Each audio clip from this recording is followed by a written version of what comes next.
Olá, tudo bom com vocês? Sou a professora Estela Rocha. Estou aqui para falar um assunto que eu adoro. Não dá nem para amar só e adorar, sabe? Por isso que eu junto já não amo, adoro, porque eu gosto bastante. Que é o tema Por uma Docência Afetiva e Amorosa. E aí, quem está do outro lado está perguntando assim, como assim? Ela está falando de afeto, de amor. Essas são questões que cabem num processo de lecionar, ou seja, do professor em sala de aula? Sim. É isso que ainda me faz acreditar na educação. É isso que me motiva a levantar todo dia de manhã e pensar assim, olha, eu vou para aquela turma lá e é a turma que vai receber o melhor que eu tenho para dar hoje. Eu não estou aqui para os colegas que podem estar chegando aqui e falar assim, mas espera aí, ela está falando que a gente recebe valorização docente por amor, por afeto? Não é isso. Mas o que eu quero dizer para vocês é que é possível, sim, a gente partilhar uma relação mais amorosa e mais humana com o outro que está no seu processo de desenvolvimento. E para isso eu vou te convidar a ver algumas imagens. Vai ser um processo bem reflexivo esse início da nossa conversa, tá? Eu espero que você esteja bem preparado para isso. Então vamos lá? Vamos olhar a escola. Bom, essa aqui é uma escola do Rio de Janeiro.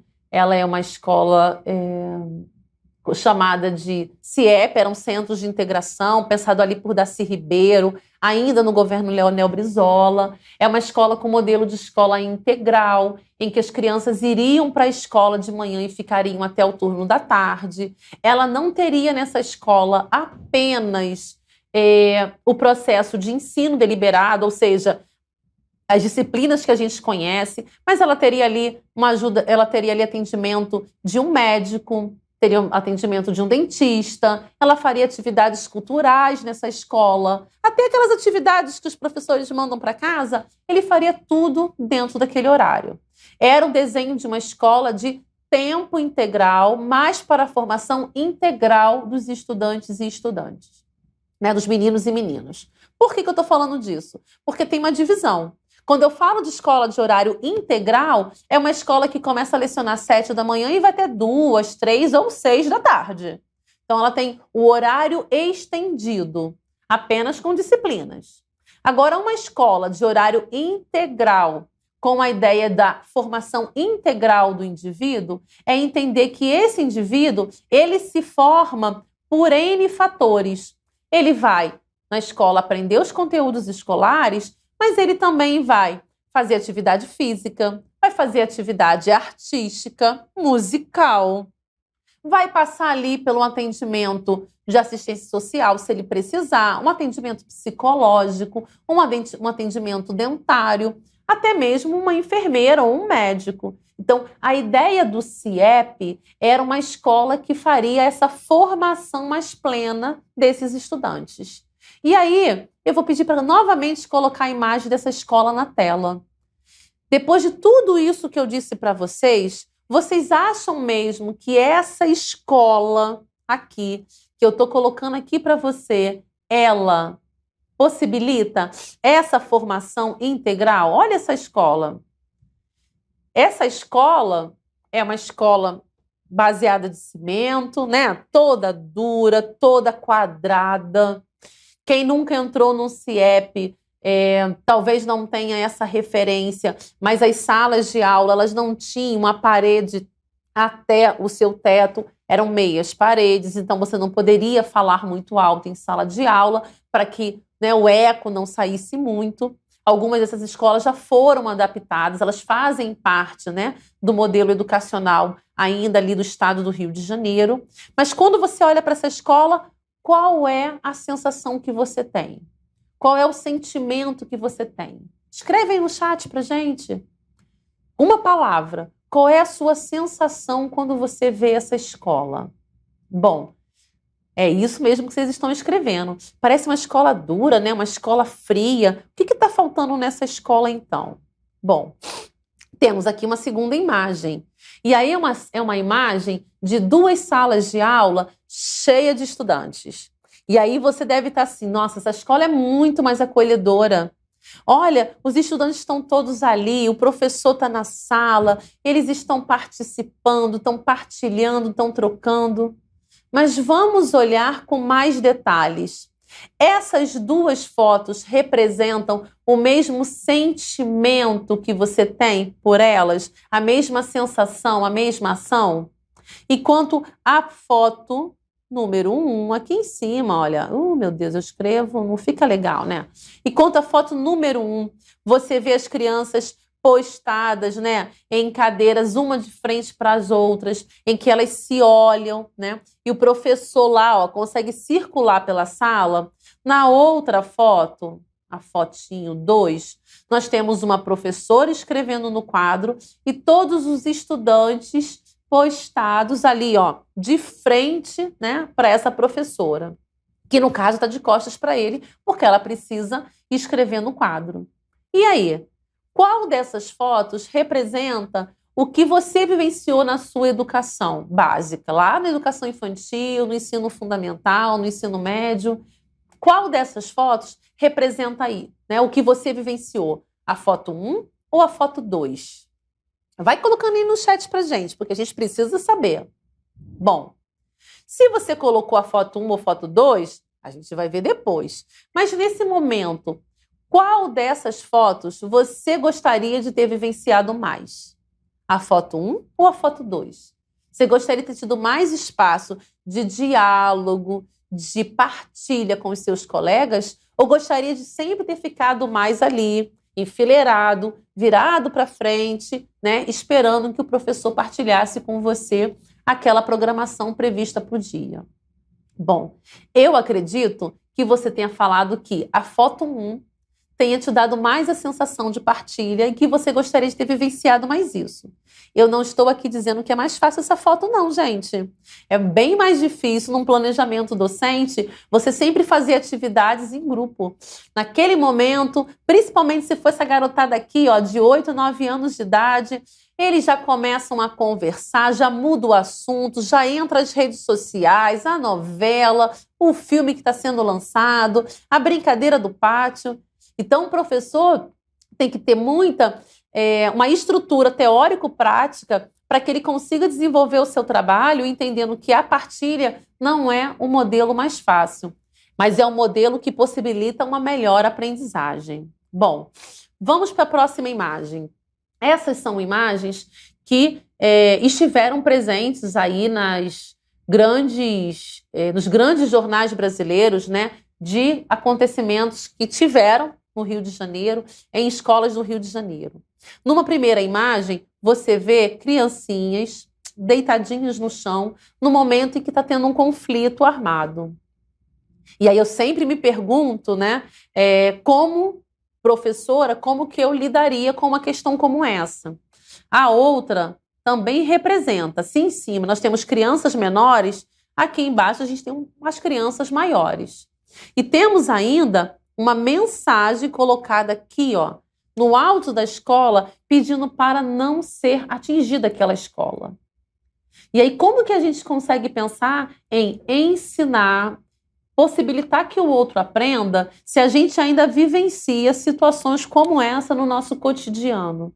É claro que aqui eu estou trazendo uma situação que aconteceu no município do Rio de Janeiro, mas a gente tem vivenciado situações de violência escolar em outros estados. Ninguém foi preparado exatamente de como lidar com isso. A violência escolar, ela vai sendo debatida a cada situação que acontece. E aí acredito que talvez você em casa fique assim, mas não é possível que ninguém pensou em fazer isso antes. Não, porque ninguém imaginaria que alguém entraria numa escola ou machucaria um dos estudantes ou atingiria uma escola.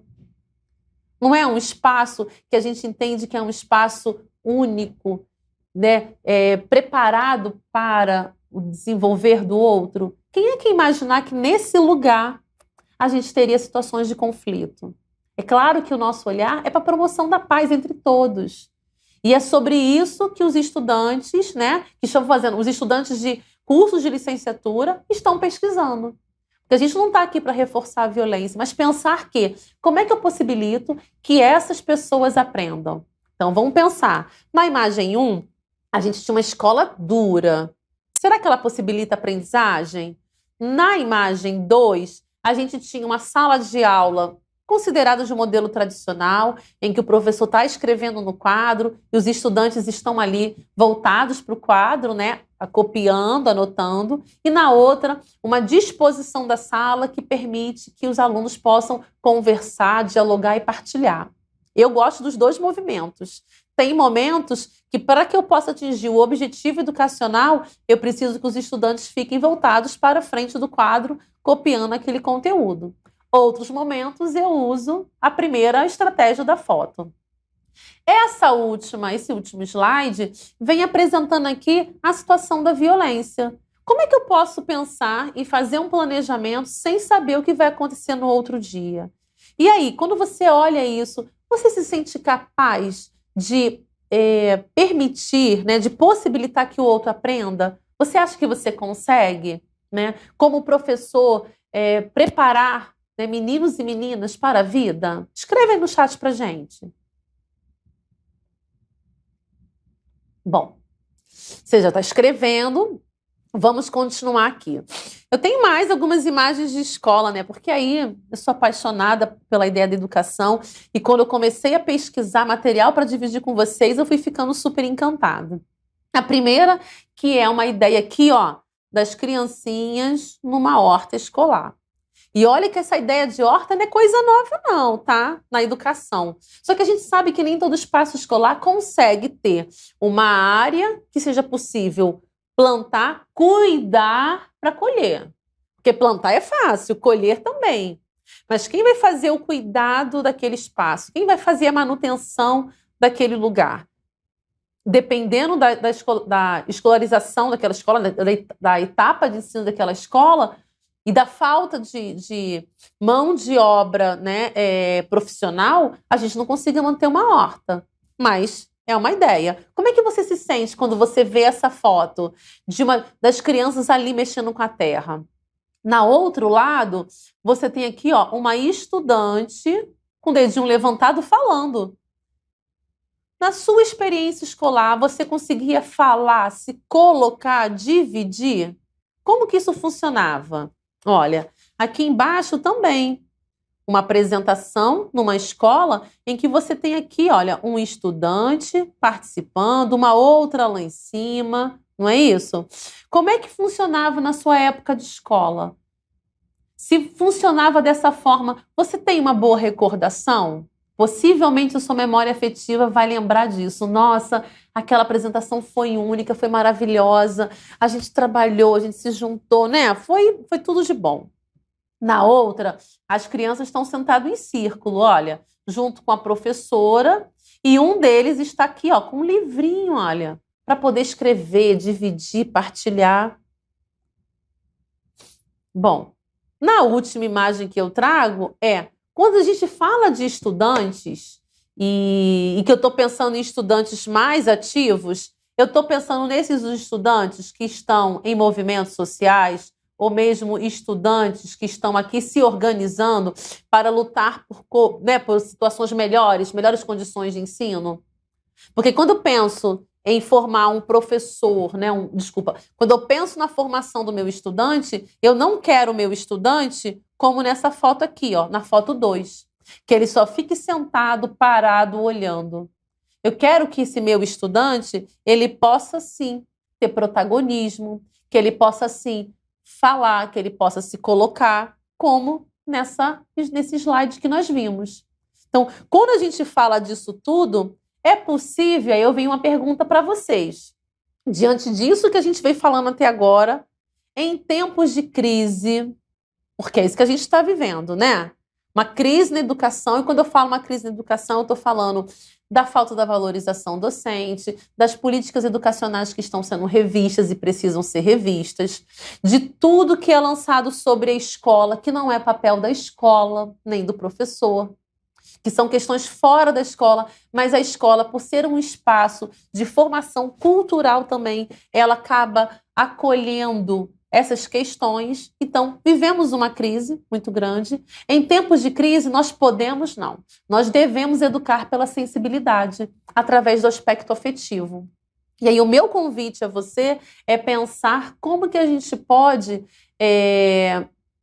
educar a partir da sensibilidade. Quando eu falo do aspecto afetivo, eu não estou falando aqui do afeto toque, né? Muita gente confunde isso. Ah, mas eu tenho um afeto por ele, né? Eu tenho um carinho especial, um amor, não.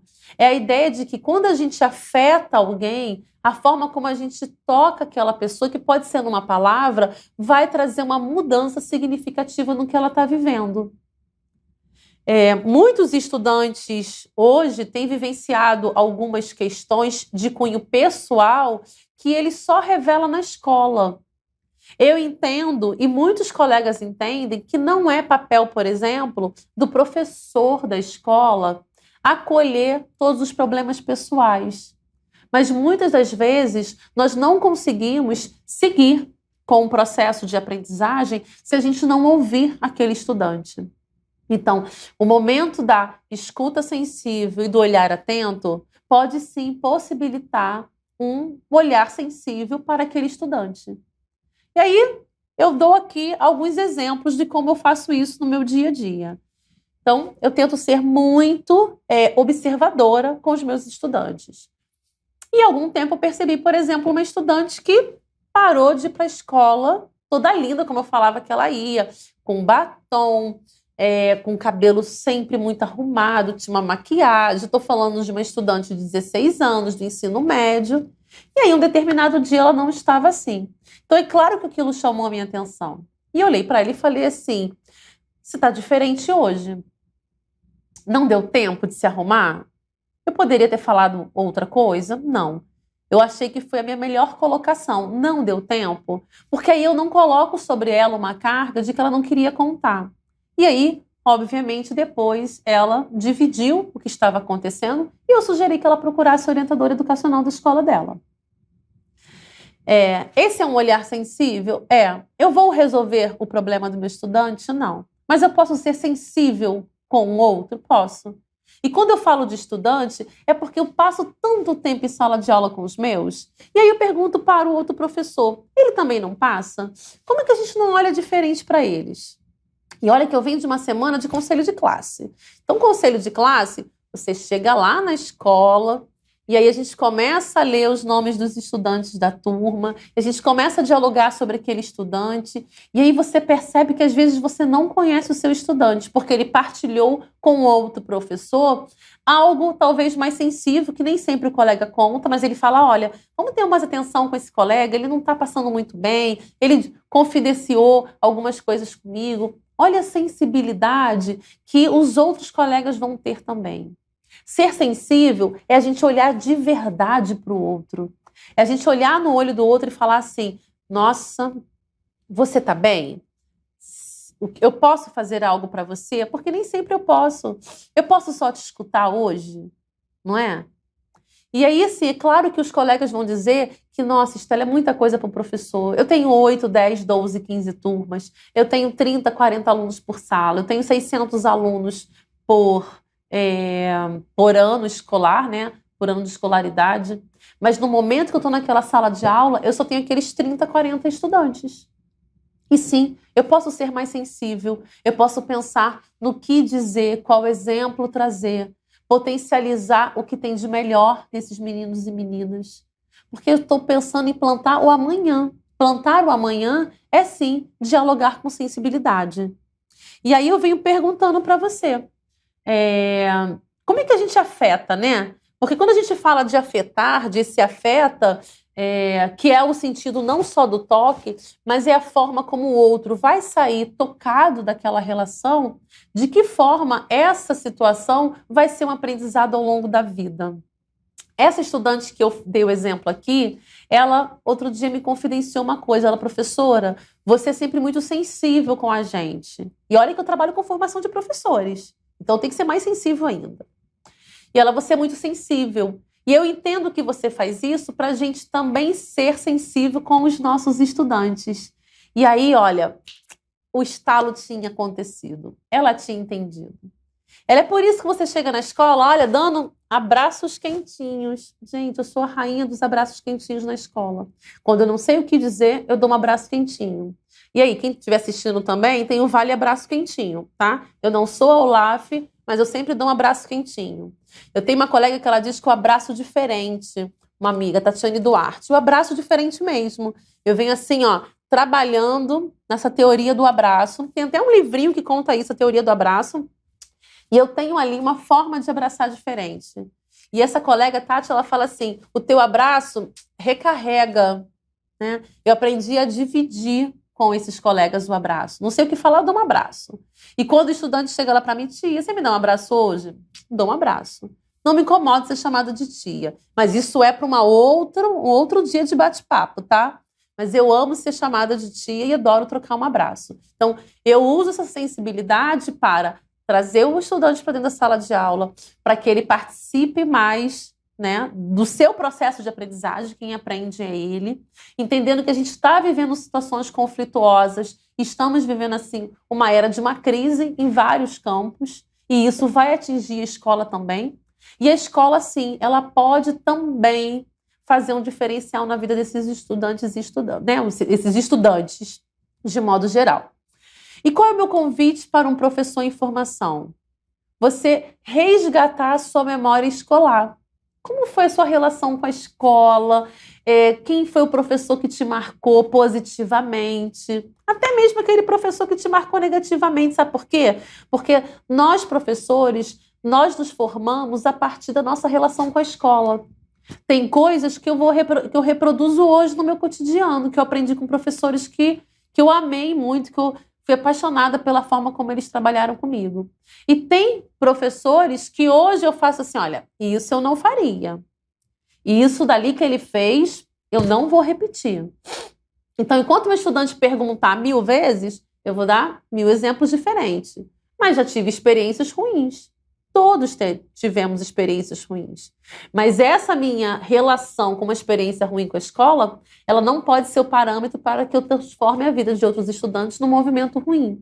Então, como professor, eu posso sim ter uma docência mais afetiva, né? Mais acolhedora. Gente, quando a gente está falando dessa rede social, que todo mundo fica lá fazendo 1000 dancinhas, você tem que ser super paciente. Tem relação mais afetiva do que essa? Eu vou entrando lá no meu corredor para ir para minha sala de aula lá da escola, quando eu vejo tem 5, 6 celulares, tudo gravando.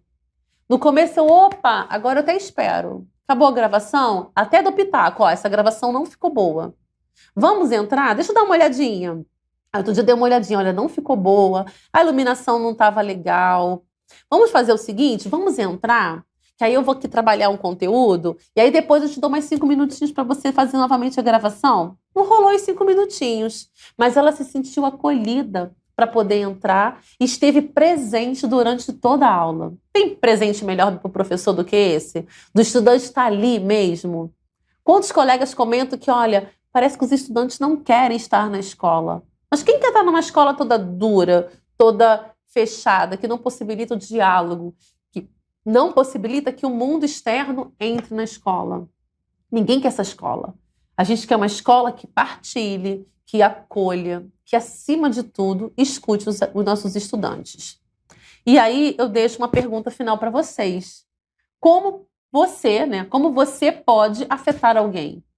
E aí vai pensando aí, coloca no chat se você puder compartilhar com a gente. Ou então, como você foi afetado por um professor, também partilha. Busca essa memória afetiva, né, sua em relação à escola, principalmente se você aqui, o nosso estudante aqui da GRAM, dos nossos cursos de licenciatura, porque formar professores, por mais que alguém diga assim, mas os professores são obsoletos, estão para lá, eles não ensinam mais nada. Tem certeza?